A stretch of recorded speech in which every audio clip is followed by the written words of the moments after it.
Day 0. Introduction. When I described to my AAA travel agent that I wanted a 4-night Baja Mexico cruise aboard the Carnival Radiance sailing out of Long Beach, he chiefly directed me to a much better option. The same cruise, but aboard a much newer, fresher, bigger ship, the Quantum of the Seas, and in a single extended balcony cabin with a dynamic view because of its unique shape, cabin 7248 to be exact. The part that made it difficult to resist was the price. Just about the same I'd pay for a standard balcony cabin aboard the Radiance. How could I say no? You see, the Radiance debuted in the year 2000 as the Carnival Victory, while the Quantum debuted in 2014. Just look at that pool. Also, I'd never so much as been aboard a Royal Caribbean ship before. So what an opportunity this much more spacious and mainstream experience would be. But my heart had been set on the Radiance. And for some time. Which begs the question, why did I choose an aging, reconfigured Carnival ship over a beautifully massive, newer, fresher, more spacious one? This review is going to be a little nostalgic, while revealing things I discovered along the way that my own research didn't help me with. I'm going to have tips and tricks other review videos do not, coming from a Southern California local native who has done this same Baja cruise twice before. I'm also going to emphasize how Carnival accommodates those with allergies, as I have a very rare autoimmune disease myself. If you'd like to learn about the history of this class of cruise ship as well as others like it, check out my Cruise Ships Are People To playlist that I have linked below. Now, to be clear, this was a childhood fulfillment cruise. I could be wrong, but as of the time recording this, the Radiance is the 5th oldest Carnival ship in operation, first being Sunshine, followed by Elation, Paradise, and then Sunrise. The Carnival Destiny and subsequent Conquest class used to be the latest, greatest, biggest, most expensive by Carnival standards. Like the Carnival Miracle cruise I fulfilled at the end of the pandemic, October 2021, this would be very cathartic for me. And how would the OG Destiny class design compare to the beautifully spacious, airy, easy to navigate design of the Miracle, by far my favorite class of Carnival ship? I was going to discover all of these things and pass the savings on to you. Day 1. Embarkation. I cannot express enough the feeling of Embarkation Day. Seeing the ship and fawning over its size and splendor from a distance, heading toward it on the extended gangplank as the ship gets closer and closer as you further approach it, and the absolute cathartic assurance of going from gangplank to ship, that literal first step aboard. It's reminiscent of that Disneyland effect that provides you the message, everything is going to be okay. This is going to be your home for the next week ahead after all. How exciting! Like you do for a vehicle, you perceive your mind to the size and layout of the vehicle you will be driving. So when the ship is special to you in any way, this experience is elevated that much more. In the history of this class of Carnival cruise ship deep dive video essay I did, I explained how mythical this type of ship was for me. I'd never been aboard, never sailed, never even seen a Destiny-class ship until this very ship came to Long Beach in 2022. I have a lot of historical knowledge as well as journalistic and past guest experience with Carnival, so this review comes from a passionate and enriching place. That doesn't mean I'm not going to call out the problems I found aboard. No. There are a lot of mixed reviews about the rebrand of the Destiny-class ships, and I'm going to be going over those, my own tips and tricks, and my experience in each destination, including Catalina Island, and especially Ensenada, Mexico. I'm also going to have a separate before and after ship tour of the Carnival Radiance, so watch out for that. But I will be touching on the differences in this video as well, and how it affected my guest experience. You can sail to Mexico with just your birth certificate and driver's license or identification card, but on the chance the ship leaves without you in Mexico, it's harder and more expensive to get back into the States. So I purchased my passport just in time for this cruise, and it did in fact make embarkation as well as debarkation a little easier. My trip was from September 22nd through the 26th, 2025. Last-minute cruise bookings being cheaper are a real thing, confirmed by my AAA travel agent who helped me book this very vacation. I secured this particular cruise on July 15th, 2025, so 10 weeks or 69 days before the day of embarkation. The paid in full total, which included gratuities, was $808.09. Here's a list of all the fees included in that $808 total. $181.78 for required cruise fees and expenses, $39.11 government taxes and fees, and $64 prepaid gratuities. Otherwise, the standard balcony stateroom for one person I booked was $524 even. Every cruise expert I've heard highly recommends some kind of insurance, and I opted for the Trip Protect Deluxe AAA Alliance coverage for $89 even, like I did for my past 2 cruises, also booked through AAA. Boy, I wish I was sponsored by AAA. Several months prior, in preparation for not just this cruise, I qualified for the Carnival Cruise Line credit card through Barclays, where you receive $300 onboard credit if you charge at least $1,000 within the first 3 months of being approved. Not of receiving it, by the way. Very tricky of you, Carnival. I guess to be fair, that doesn't take long in this economy. In order to redeem them onto your future sail and sign card, you must call Barclays no later than 15 days before your cruise. When I found this out and called 13 days before my cruise, Barclays was very understanding and accommodating, and I was able to redeem my well-earned points through digital gift cards, which I screenshot and quickly redeemed once I was on board. Maybe because this has become my primary credit card, I racked up an additional $50 onboard credit. So had $350 onboard credit instead of the initial $300 I was guaranteed, and had money left over, and so was reimbursed afterwards with a different gift card. That's a good sign for use of this credit card in the future for my planned cruise aboard the Carnival Firenze next year. Check for the earliest you can check in for your cruise on the Carnival.com website. This is where you put in your basic details and onboard preferences so that you can be given your boarding pass and baggage tags. The earliest for me was the second Monday of September, September 8th, and I noted it down and got it done right away. Fun fact, when booking specialty dining and excursions ahead of time isn't always the way to go. I wanted to book Steakhouse 555 for the first night out. As of the time of posting, it's a $52 upcharge. But through the website, they wanted me to pay something like $89 after it clearly stated it was $52. I wondered if this was because I was only one person, because the day of that I booked Steakhouse 555, which wound up being the last fun day at sea on the Carnival Hub app, they only ever charged me $52. What's that about? So be wary and be mindful of where and what and why you're being charged what you are. I wanted to get aboard as early as possible, so I booked the earliest embarkation time, 10 to 10:30 a.m. The Carnival website says you must board the ship no later than 2 p.m. I was dropped off at close to 11 a.m. by a family member after taking an additional 15 minutes of albeit worth it time taking footage and photos of the Radiance and of course the Queen Mary from the top of the parking structure. I was met with the outrageously long 11 to 11:30 a.m. crowd. It is about $100 per day to park in the Long Beach Cruise Terminal parking structure, and Carnival themselves recommends you get dropped off by family, friend, or Uber. But the structure is still a viable option. Once you're dropped off in the loading area, porters grab your bags and get them off your hands immediately, and heading to the top of the parking structure for aerial views and selfie opportunities of your ship and the permanently moored legendary Art Deco Queen Mary is a hidden option I highly recommend. Really prepares you and takes away the sort of fun, chaotic energy of #debarkation terminal life. Be like. One hard rule of packing is that you must forget at least one very important thing.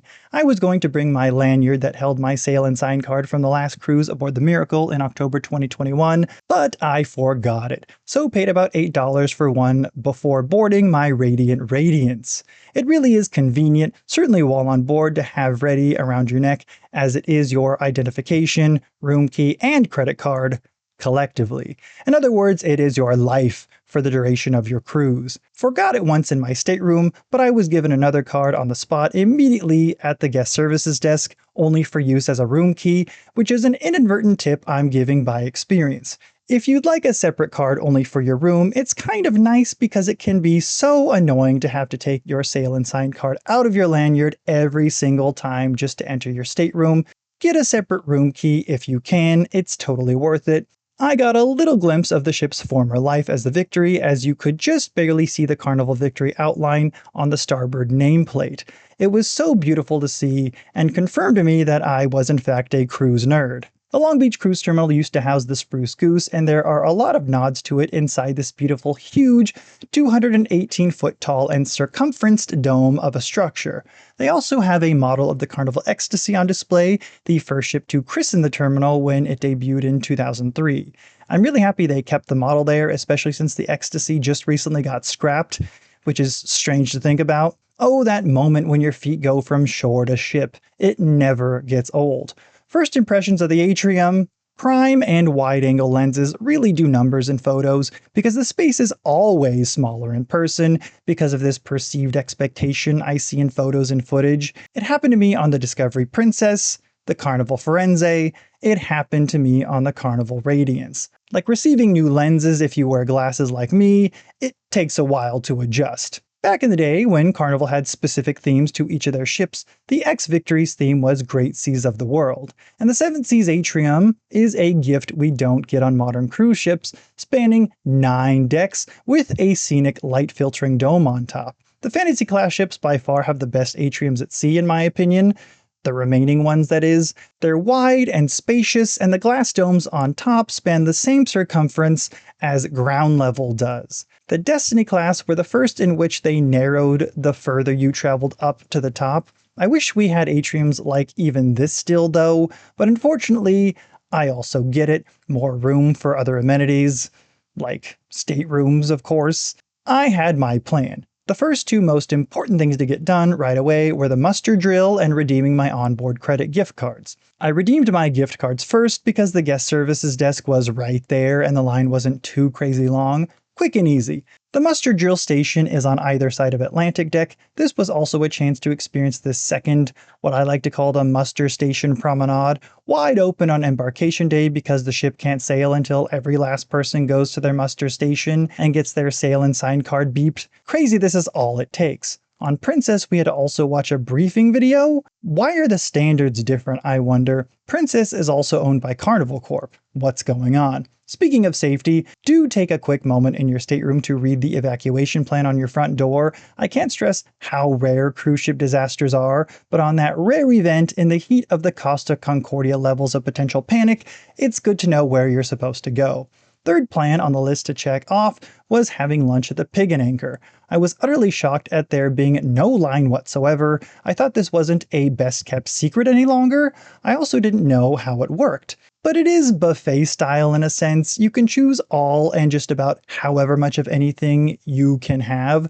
There was only one side I was able to have, the succulent collard greens, and then I chose one of each of the meats available. The hype is real. The hype is so real. While eating, I got into an impromptu conversation with a well-seasoned cruiser and ship enthusiast. This man had been aboard the original Carnival Destiny when she first debuted in '96, and the QE2. The QE2, the famous QE2. What an honor of a conversation that was. The collard greens were my favorite, closely followed by the smoked beef. The chicken wasn't dry, but it wasn't the most tender or flavorful either. If I gave myself the time, I would go back for seconds for the collard greens and smoked beef, and especially the collard greens. But I had too much to see and do. What a whirlwind Embarkation Day is, especially when your brain isn't oriented to this level of an experience, if that makes sense. Hadn't taken a cruise in 3 years. Big ship, big experience. Then I hurried through the Lido Marketplace, the buffet, to look around and consume a quick few morsels of things that looked interesting.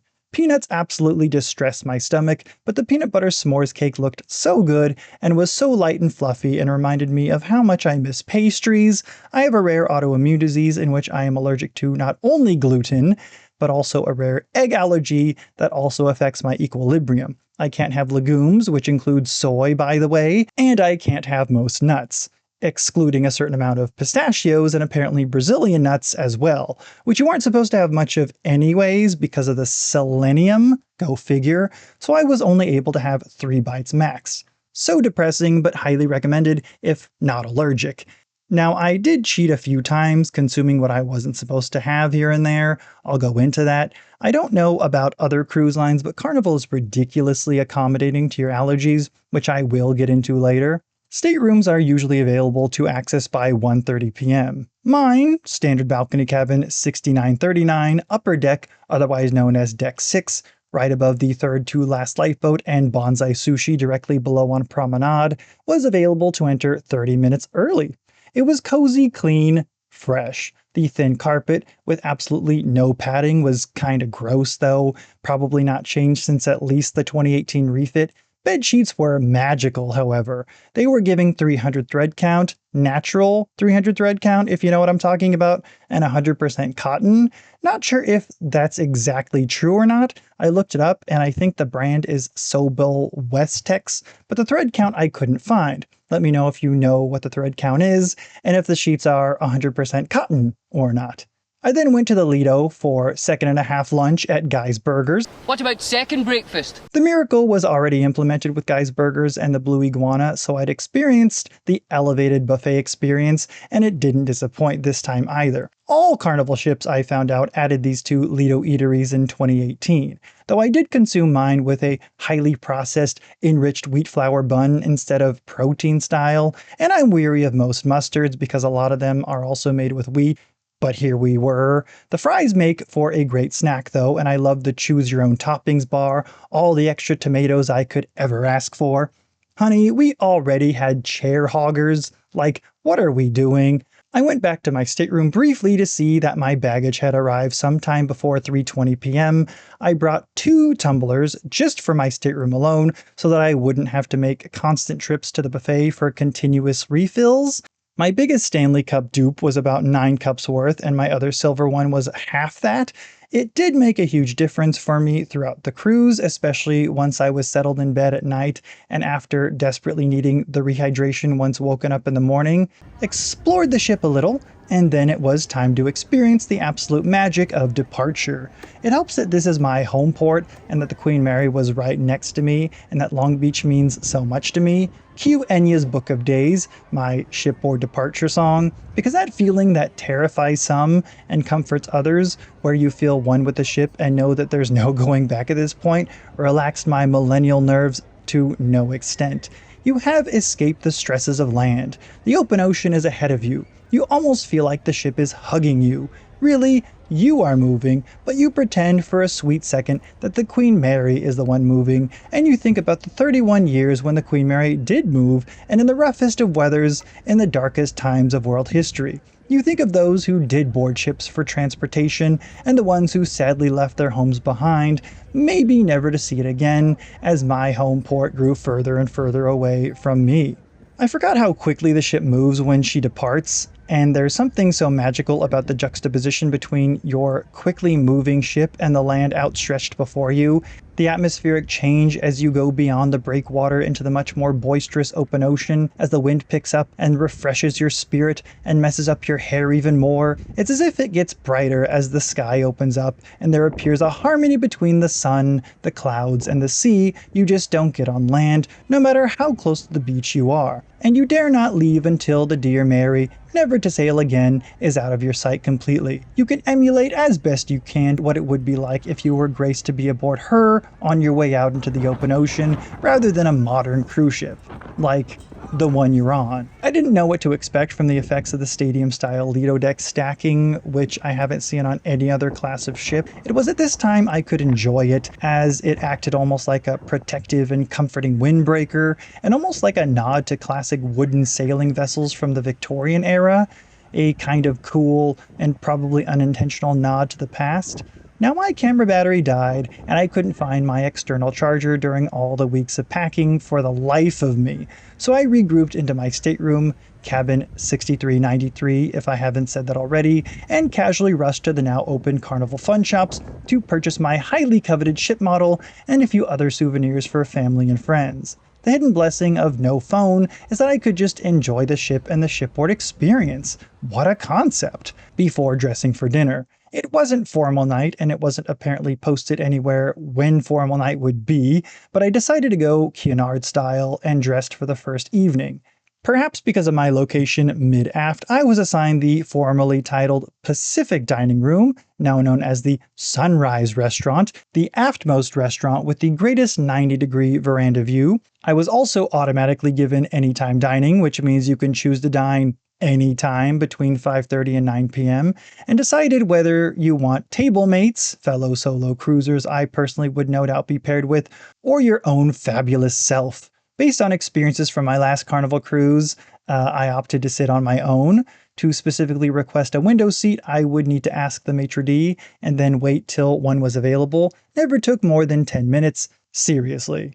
Now, when you decide between 5:30 and 9 p.m. that you want to dine, you need to confirm it on the app, and when your table is ready, it's best to press the On My Way button, where they'll hold it for you for 10 minutes. There are two main dining rooms on the ship on the same decks. The former Atlantic dining room midship, now known as the Sunrise Restaurant, now partially houses the Steakhouse 555 that I would be dining at on the last Fun Day at Sea impromptu. Totally worth it, by the way, I'll get into it later. Had a stellar waiter from Bosnia. When checking in September 8th, one of the questions had to do with allergies. I listed all of them. Carnival crew rotates constantly each day in the dining rooms. I never had the same waiter, whether for breakfast or dinner, once, so you do have to remind them of certain allergies or preferences, but they're also really good about inquiring to you such things first thing. And this waiter not only inquired, but brought out a tablet where I pressed everything I was allergic to. It adjusted and showed foods I could readily have and the ones that could be modified for me. This is incredible. People with allergies take it from someone who has all of the allergies. Carnival does it right. So everything I had that night I also could have. No hidden ingredients that would cause me physical pain later or worse on the spot. It was a dream.